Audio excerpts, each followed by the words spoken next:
Hey everybody, Nick here, and tonight we're going to go ahead and do some disassembly and maintenance on this little guy right here. This is the Elijah Isham / Wee Knives Pleroma. Very interesting piece, and in fact I'm looking forward to doing this disassembly because that means I can go ahead and start carrying it. And that's something that I'm curious about. This is a weird design. I mean, it's an Elijah Isham design. That's that right there. This little, oh, he didn't put his maker's mark on it. That's weird. Either way, the Elijah Isham is code for weird. Oh, yeah, here we go. And so, that it shouldn't, surprise me or anything, but we'll go ahead and do that. And I'm using a set of tools from Weeha and Howme, however that's actually pronounced. But nevertheless, aside from that, check out my knife disassembly toolkit video to see what all I'm using. But regardless, I'm going to go ahead and try and take this guy apart using this set of tools here, as well as just a conventional set. All right, so I'm going to start off by popping this pivot screw out, and that's held in with a large amount of thread locker there. Not completely over the top, but it's certainly it's non-trivial. So we've got that popped out. Now, how the heck do I do the rest of this? Okay. So, aha. All right, now I understand the construction of this guy. So, what we got going on here is really neat. He refers to it as like a half-integral design or something along those lines. There we go, pop that out. But the basic idea here is that you've got a titanium, this part of the titanium in the back here, this is a solid chunk. And it's all been milled out there, and it looks like this is probably underlying the carbon fiber here throughout. We'll find out more about that when we get there. But what we're seeing here is that this little chunk of carbon fiber here is being held down on this end by the pivot screw. It's a nice wide pivot collar on this guy, and so you can see that there. And then on the other side, you've got this nice wide pivot collar again, and that's holding down the carbon fiber on this side. And so my bet here is that once I pop this guy off, I should be able to split this up and probably get this carbon fiber off, and that will let me kind of see what all is going on underneath here. There are other screws under there? Okay, hold on. This is a weird design, so I'm taking my time here. I'm taking my time to perfect the beat, of course. Okay, yeah. So here we go. What we can see here is that there is a continuous band of titanium that's kind of going up underneath the carbon fiber here. So here is my my prediction. Here is that what I'm going to be able to do here is pop the pivot out. Let me actually remove the tension on the pivot by unlocking the lock bar there. Hopefully what this will allow me to do, and I'm just trying to push this out. Interesting. That sure isn't coming loose. Weird. Now, okay. Hold on. I got myself a problem here. So, thinking very carefully about this knife is then effectively an integral knife. There really is, although the carbon fiber chunks on the top here are providing sort of some additional structural support, but mostly I think it's for the hand.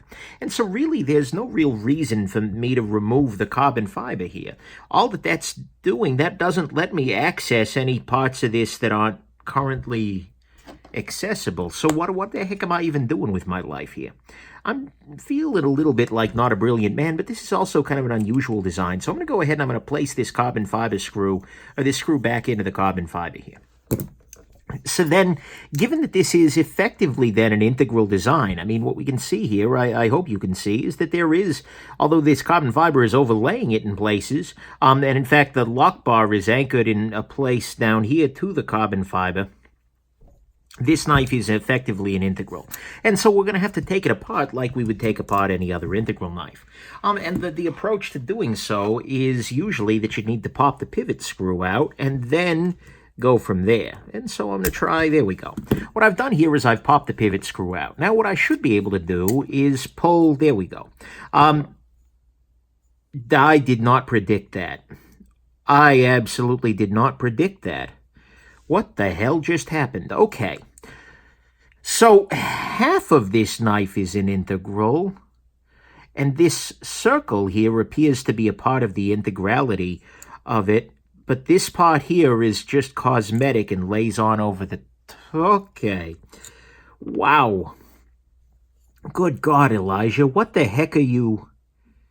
What the heck, man? Okay, so... I am now revising my theory of how this freaking knife works. What we have here is, yeah, this hoop here is attached to the underlying titanium there. This lock bar is attached directly to this carbon fiber, which is then anchored to the titanium via this screw, which is going through the titanium down here. Okay. Then we have this purely cosmetic piece of titanium that comes on here and completes the top part here. Why is this not... Oh, well, no, it's an external stop pin. So then the blade lives here. Is that for assembly?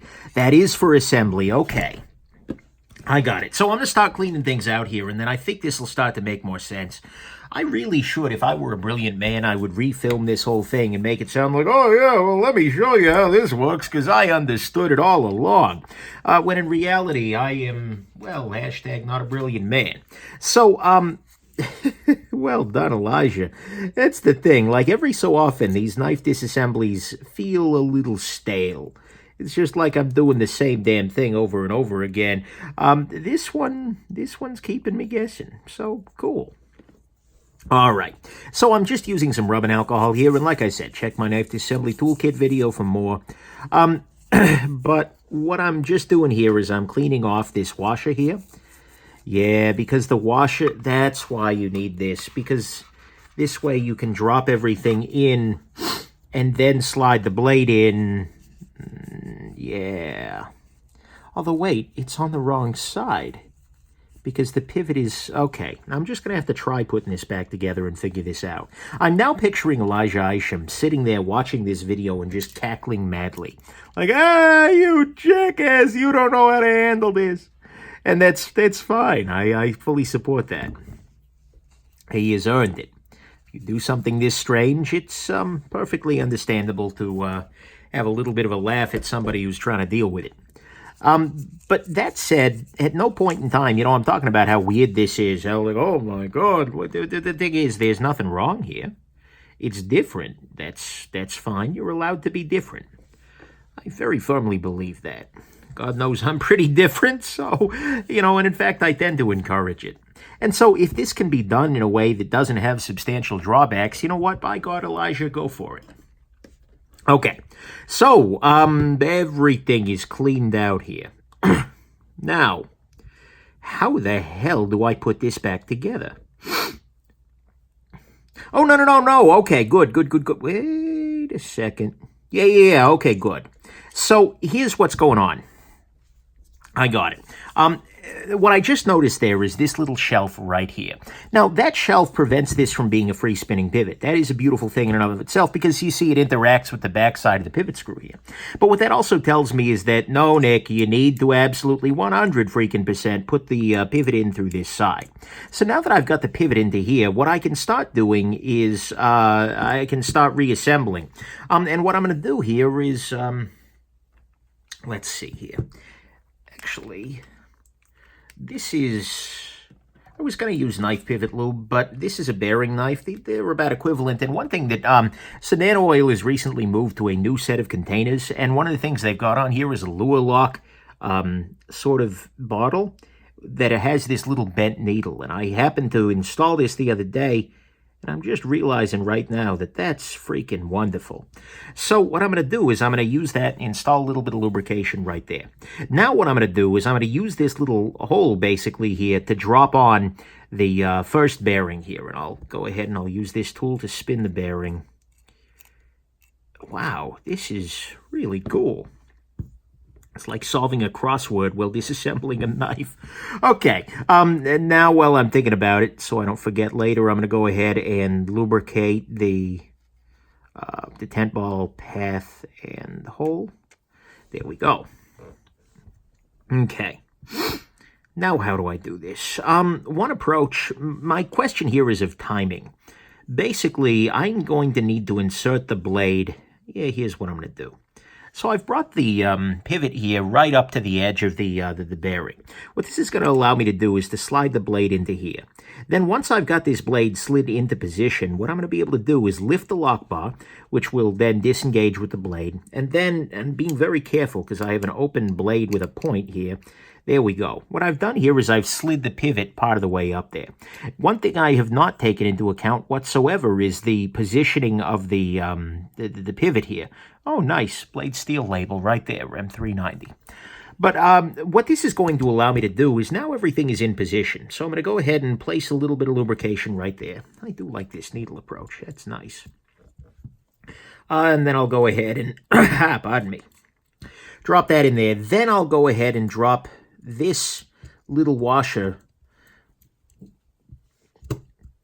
into that hole. Now, what I can do is press this the rest of the way there.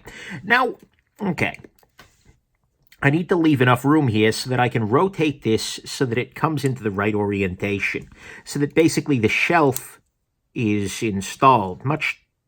There we go. Yeah, the pivot is on the shelf now, and much like the elf, and life is good. Now, the last step that I should need here is, I believe, to get this into position. So in order to do this, I've just loosened the lock bar a little bit. Very often, if you're struggling with something when you're disassembling a knife, just go ahead and release the lock bar tension. That seems to be a little bit helpful. It can be a universally palliative sort of thing. Fixes a bunch of stuff. Wow.